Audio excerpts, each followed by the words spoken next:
My husband walked into our house on a Tuesday morning and called my name into the silence.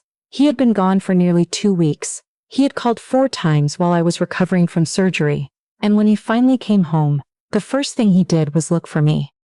My neighbor was standing at the kitchen counter, returning a casserole dish she had brought over the week before.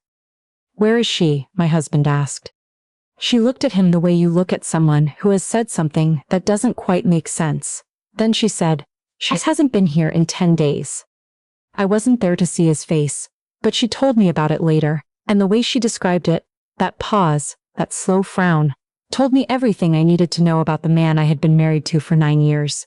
He hadn't come home worried. He had come home expecting to find things exactly as he had left them. That's what I keep coming back to. He expected me to still be there, waiting. Let me tell you what happened 12 days before that, and how I got to the point where I wasn't. The surgery was scheduled for a Wednesday in January. Outpatient, my orthopedic surgeon had said, a scope and partial meniscus repair, the kind of procedure they do a dozen times a week at the Ottawa General. I would need someone to drive me home and help me for the first 48 hours at minimum. My surgeon was clear about that. The anesthesia alone would leave me unsteady. My husband had said he would be there. He said it without hesitation. He put his hand over mine in the pre-op waiting room, and when the nurses came to take me back, he told me not to worry. He would be right there when I woke up. I believed him. I want to say that clearly, because what came next doesn't make sense if you don't understand how completely I trusted him. 9 years of building something together, a house, a life, a future, had taught me to take him at his word. I woke up groggy, my knee wrapped and throbbing, my throat dry. The nurse smiled and said I'd done well. I asked for my husband. She hesitated for just a moment, then she said she would check. He came in 7 minutes later, not from the waiting area, from outside the unit. He was still in his coat. I reached for his hand and he let me take it, but his attention wasn't in that room. He kept glancing at his phone on the edge of the bed rail. "How are you feeling?" he asked. "Groggy," I said, relieved it's over. He nodded, then his phone buzzed. He turned it face down, but I had already seen the name on the screen. "Is that work?" I asked. "It's nothing," he said. "I'll deal with it later." But 10 minutes later, while a nurse was going through my discharge instructions, he stepped into the hall. I could see him through the window of my room, pacing, one hand pressed against his forehead. He came back looking different. Something had rearranged itself behind his eyes. "There's a situation," he said. "The Sudbury project. There's a structural issue. The site manager has been calling since this morning. If I'm not up there by tomorrow night, we're looking at a major delay." He paused. "I have to go." I stared at him. "Today?" "I'll call a cab for you, or your sister." "My sister is in Vancouver." "A friend then. Someone can come." I was still in a hospital gown. My knee was wrapped in compression bandage and ice packs. The discharge nurse had just told me I couldn't bear my full weight for the next 3 days. "I can't manage the stairs alone," I said. "You'll figure it out, you always do." He said it like it was a compliment.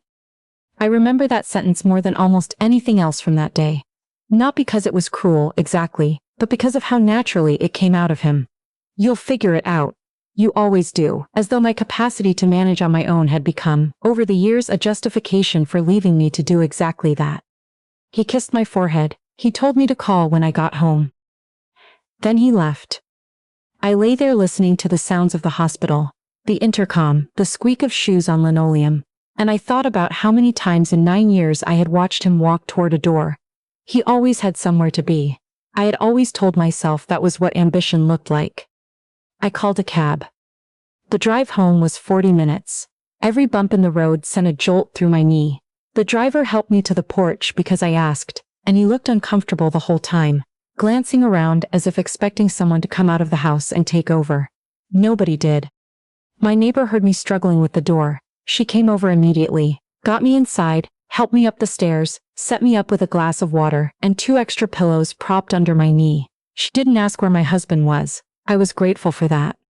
I texted him once I was settled home. "Surgery went fine, knee hurts." He replied 2 hours later, "Good, rest up, I'll check in tonight." He didn't call that night. For the first 2 days, I told myself he was managing a real crisis. Construction projects fall apart, deadlines collapse. I had heard enough about his work over the years to know that site emergencies were real and often unpredictable. I gave him the benefit of the doubt because that is what you do when you have spent nearly a decade learning to trust someone. My neighbor brought soup on the first day and a casserole on the third. She helped me navigate the stairs when I needed to. She never once said anything about his absence, but I could see her doing the math. He called twice in the first 5 days. Both times conversations lasted under 4 minutes. "How are you? Fine. Good, get some rest." He sounded distracted, not worried, distracted. On the 6th day, I got a notification from our banking app. I almost didn't open it. It was a withdrawal alert on our HELOC, our home equity line of credit, for $3,200. I sat up too quickly and had to stop, breathe through the pain in my knee. Then I opened the app. The charge was to an Airbnb in Banff. I stared at it. My husband was supposed to be in Sudbury. Sudbury is in northern Ontario. Banff is in Alberta, in the Rocky Mountains, over 3,000 kilometers away. I opened Google Maps and looked at both places for a long moment, as if the geography might rearrange itself and make this make sense. It didn't. I scrolled back through the account statements. There were charges I hadn't noticed because he usually managed that account: restaurant charges in Calgary, a boutique hotel from the month before, a charge from a jewelry store on 17th Avenue. I sat with my knee aching and the phone in my hand and I thought, how long? Then I remembered his old iPad. He had used it for work years ago, and it still sat in the drawer of his nightstand. We had shared an Apple ID at some point for family apps, and I still knew the password. I got up carefully. I got the iPad. I want to be careful about how I describe what I found, because reading those messages was one of the most disorienting experiences of my life. It wasn't like finding a smoking gun in a film. It was more like watching a version of your own life, played back from an angle you had never considered. Everything familiar, but somehow pointing in a completely different direction. Her name was Freya. She worked at his firm. The messages went back 8 months. 8 months, I calculated that quietly. 8 months ago was last May. We had just returned from a long weekend in Prince Edward Island for our anniversary. He had seemed distracted on that trip too. I had blamed the drive. I read enough to understand the shape of it. He had told her our marriage was emotionally finished. He described me as someone who had become distant, who prioritized her own routine over the relationship. He painted a picture of a woman going through the motions, and I recognized her but only barely. She was a distorted version of me, reshaped carefully to justify what he was doing. Then I found the message that made me put the iPad down and just breathe. Freya had asked him when he was going to make things official. He told her he was waiting for the right moment. That after my recovery, when I was back on my feet and had no reason to lean on him, he would have the conversation. His words. Have the conversation. He had not forgotten to take me home from the hospital. He had decided I wasn't worth the trip. I sat in that bedroom for a long time. Outside, it was a gray January afternoon, the kind that settles over Ottawa like a lid pressed down on everything. I could hear the furnace running. I thought about all the moments in the past 8 months when I had noticed something slightly off and talked myself out of it. The late evenings. The travel that seemed to increase. The way he had grown slightly more formal with me. Courteous, but at a distance, like someone managing a professional relationship rather than a marriage. I had explained it all away. That is what you do when you have invested 9 years of your life into something. You protect the investment, even when the numbers stop adding up. But sitting there with the iPad in my lap and my knee throbbing, I stopped protecting it. I wasn't only angry. What I felt was something colder and more useful than anger. It was clarity, the kind that comes when you stop looking at a situation the way you want it to be and start looking at it for exactly what it is.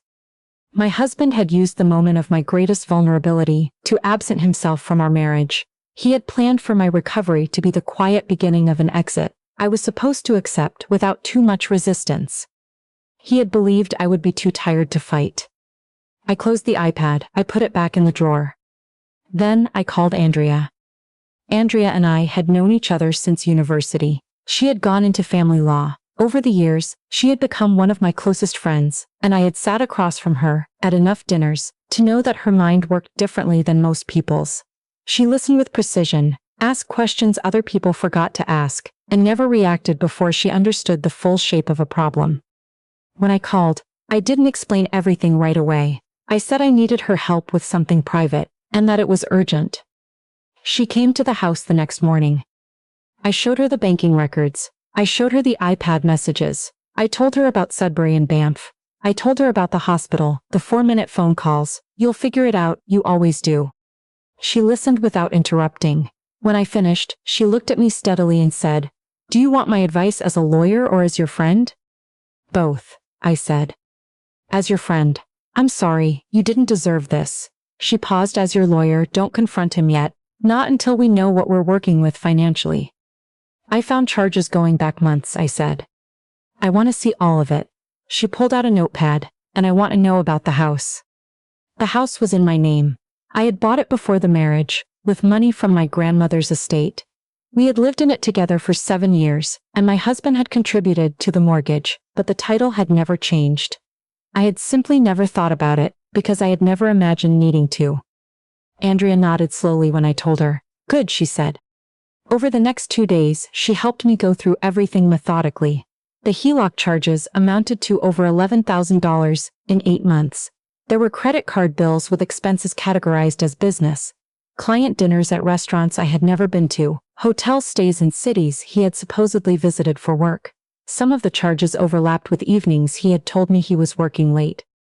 The more we found, the more deliberate it all looked. Not reckless, deliberate, careful, even.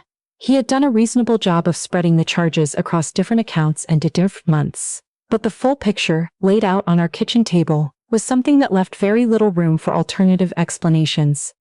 "He's been using marital funds," Andrea said, "for a parallel life." I nodded. She looked up. "How are you holding up?"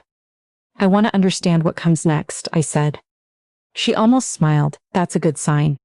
We worked quietly for the rest of that afternoon. She documented everything, made copies, organized the records. She advised me to open a new individual account and redirect my direct deposit.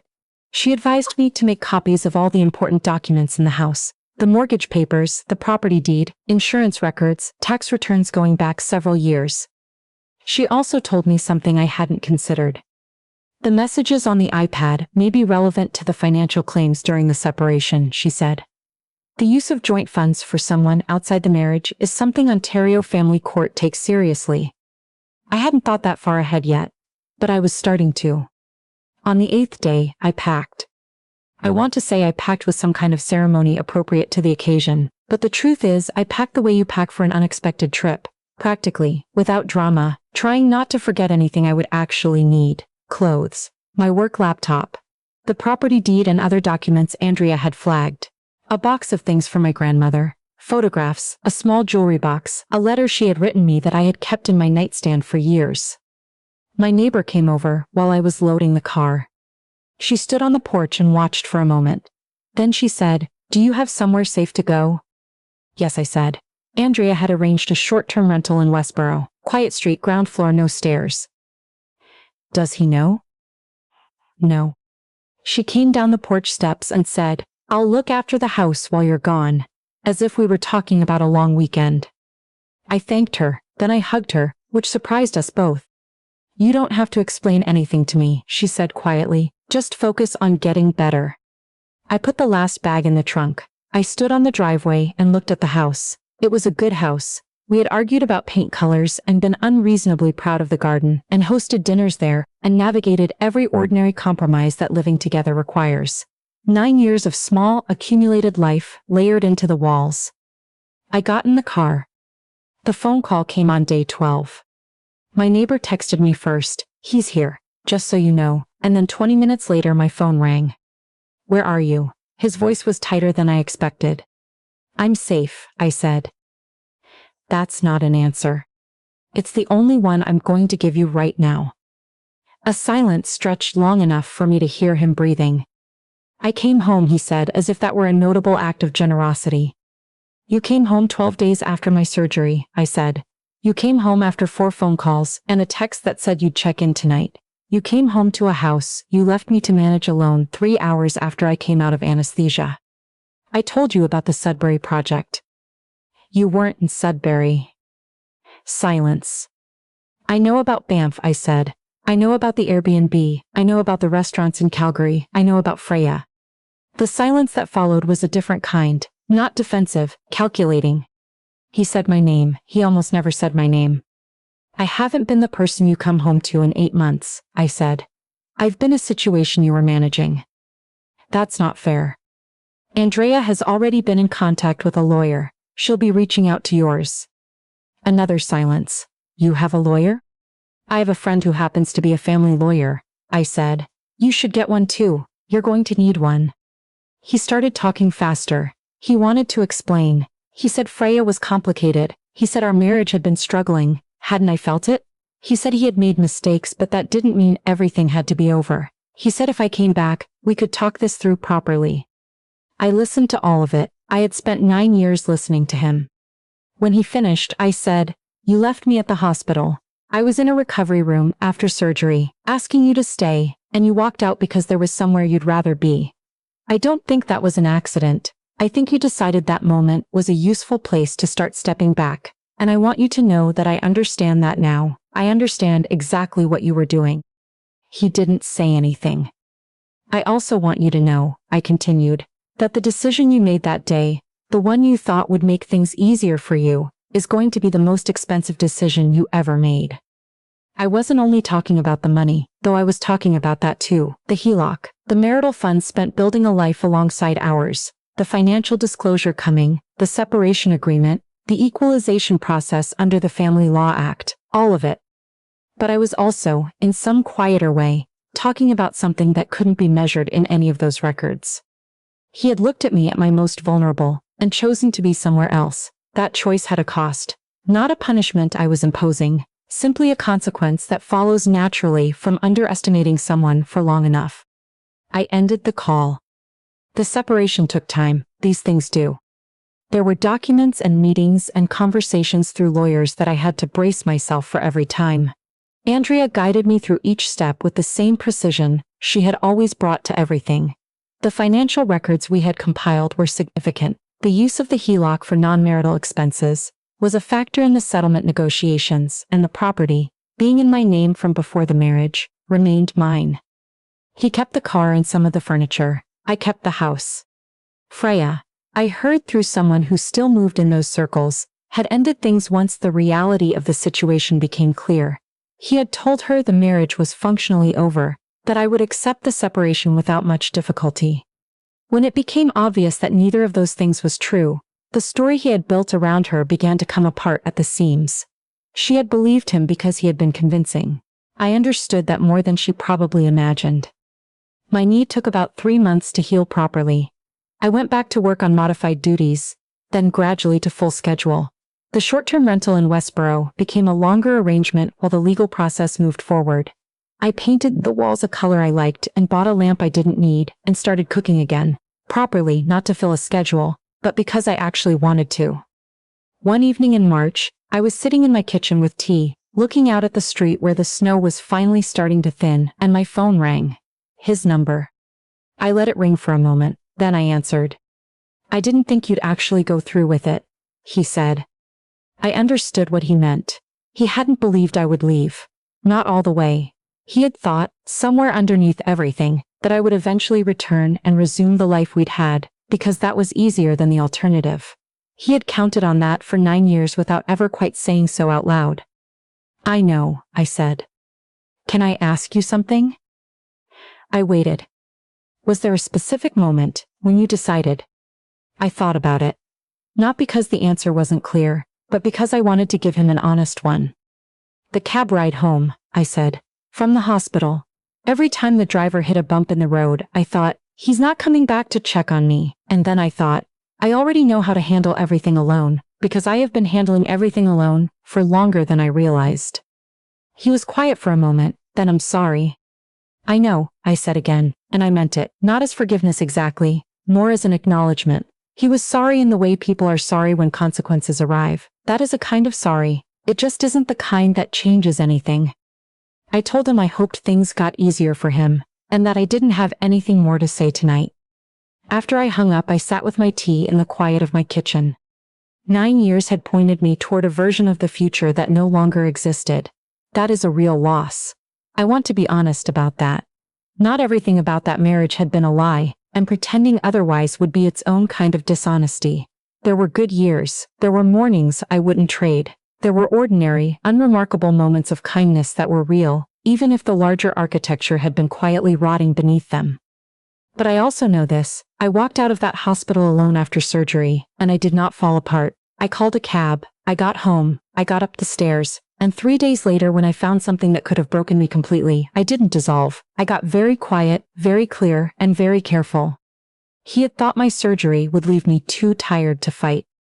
He had no idea what I was capable of when someone finally gave me a reason to find out.